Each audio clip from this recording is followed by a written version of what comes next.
എക്സലിൽ work ചെയ്യുമ്പോൾ ഫോർമാറ്റിങ്ങുമായി ബന്ധപ്പെട്ട കുറച്ച് ടിപ്സുകളാണ് നമ്മളിന്ന് പറയുന്നത്. ഇത് വളരെ പ്രയോജനപ്പെടുന്ന ഒരു കാര്യമാണ്. അപ്പോൾ നമ്മൾ ഈ കുറച്ച് ഡാറ്റ ടേബിളായിട്ട് അറേഞ്ച് ചെയ്തിട്ടുണ്ട്. അപ്പം ഈ ഒരു സീരിയൽ നമ്പർ, നെയിമിനെ, ഈ ഹെഡിങ്ങിനെ ഞാൻ ഒന്ന് ജസ്റ്റ് സെൻട്രലൈസ് ചെയ്തു. ഇനി ഓരോ ഡേറ്റകളുണ്ട്. സീരിയൽ നമ്പറിനെ വീണ്ടും സെൻട്രലൈസ് ചെയ്യുകയാണ്. അതുപോലെ ഈ നമ്പറുകളുണ്ട്, ആ നമ്പരും സെൻട്രൽ അലൈൻമെൻറ്റ് കൊടുക്കുകയാണ്.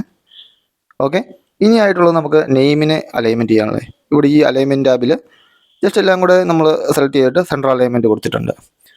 ഓക്കെ, ഇനി നമുക്ക് ഇതിനെ വേണമെങ്കിൽ റൈറ്റിലോട്ട് അലൈൻമെൻറ്റ് കൊടുക്കാം, ലെഫ്റ്റിലോട്ട് കൊടുക്കാം. ഇത് ലെഫ്റ്റിൽ കൊടുത്തിട്ടുണ്ട്, ലെഫ്റ്റ് അലൈൻമെൻറ്റ് ആയിട്ടുണ്ട്.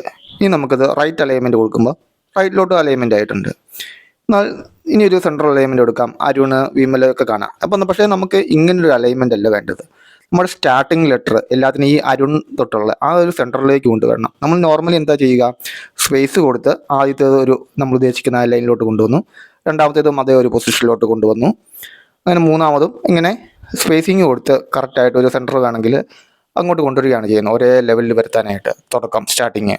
പക്ഷേ ഇതൊന്നും ചെയ്യേണ്ട കാര്യമില്ല, ഇവിടെ ഉള്ളപ്പം നമുക്കിതൊന്നും നടക്കുകയില്ല. സോ നമുക്കിത് ജസ്റ്റ് വേണ്ട ഭാഗം മൊത്തം സെലക്ട് ചെയ്യുക. ഇനി ഈ ഒരു അലൈൻമെൻറ്റ് അവിടെ ഇൻക്രീസ് ഇൻഡൻറ്റ് എന്ന് പറഞ്ഞൊരു ഓപ്ഷൻ ഉണ്ട്, ഡിക്രീസ് ഇൻഡൻറ്റ് ഉണ്ട്. ഇൻക്രീസ് ഇൻഡൻറ്റ് ഒന്ന് ക്ലിക്ക് ചെയ്യുക. ജസ്റ്റ് ഒന്ന് ക്ലിക്ക് ചെയ്യുമ്പോൾ ആദ്യത്തെ ഒരു സ്പേസിങ്ങിലോട്ട് ഇത് മാറുന്ന കാണാം. കണ്ടോ, 2, 3, 4 ഇങ്ങനെ ഓരോ പ്രാവശ്യം ഇൻഡൻറ്റ് ഇൻക്രീസ് ചെയ്യുക. അപ്പം എല്ലാം ഒറ്റ ലെവലിൽ വന്നു. നമ്മൾ ഒരു സെൻട്രൽ തുടങ്ങണമെന്ന് ഉദ്ദേശിച്ചിട്ടുണ്ടെങ്കിൽ ആ ഒരു സെൻട്രലിലോട്ട് കൊണ്ടുവരാൻ പറ്റി. നമുക്ക് സ്പേസിങ് ഒന്നും കൊടുക്കേണ്ട കാര്യമില്ല. ഈ ഒരു ഇൻഡൻറ്റ് ഇൻക്രീസ് ചെയ്യുക, ഡിക്രീസ് ചെയ്യുക, ഈ ഒരു സംഭവം നോക്കിയാൽ മതി. ഇനി ഞാൻ എന്നിട്ട് റൈറ്റ് അലൈൻമെൻറ്റ് കൊടുത്ത് നോക്കുക. എൻഡിങ് പോർഷൻ എല്ലാം ഒരേ ലെവലിൽ വന്നു. ഈ ലെഫ്റ്റ് കൊടുത്താൽ നമ്മൾ തുടങ്ങുന്ന എല്ലാം ഒരേ ലെവലിൽ വന്നു. സെൻട്രൽ കൊടുത്തിട്ടുണ്ടെങ്കിൽ ഒരു എഫക്റ്റും വരികയില്ല. ഓക്കെ, ഇനി ഞാൻ ഇത് റൈറ്റിലോട്ട് അലൈൻമെൻറ്റ് നോക്കി എന്നിട്ട് ഇൻക്രീസ് ഇൻഡൻറ്റ് കൊടുക്കുകയാണെങ്കിൽ നമ്മൾ മുമ്പേ ഉദ്ദേശിച്ച സംഭവം ഇങ്ങേ സൈഡിൽ നിന്ന് തന്നെ തുടങ്ങി കണ്ടു. ഓക്കെ, ഇൻഡൻറ്റ് ലെഫ്റ്റിലോട്ട് കൊടുത്തു, റൈറ്റിലോട്ട് കൊടുത്തും. ഈ ഇൻഡൻറ്റുകൾ ഒന്ന് പരീക്ഷിച്ച് നോക്കാം. അതായത് നമ്മളൊരു അലൈൻമെൻറ്റിലോ ഒരു പൊസിഷനിൽ കുറച്ച് ടെക്സ്റ്റ് എഴുതിയിട്ടുണ്ട്.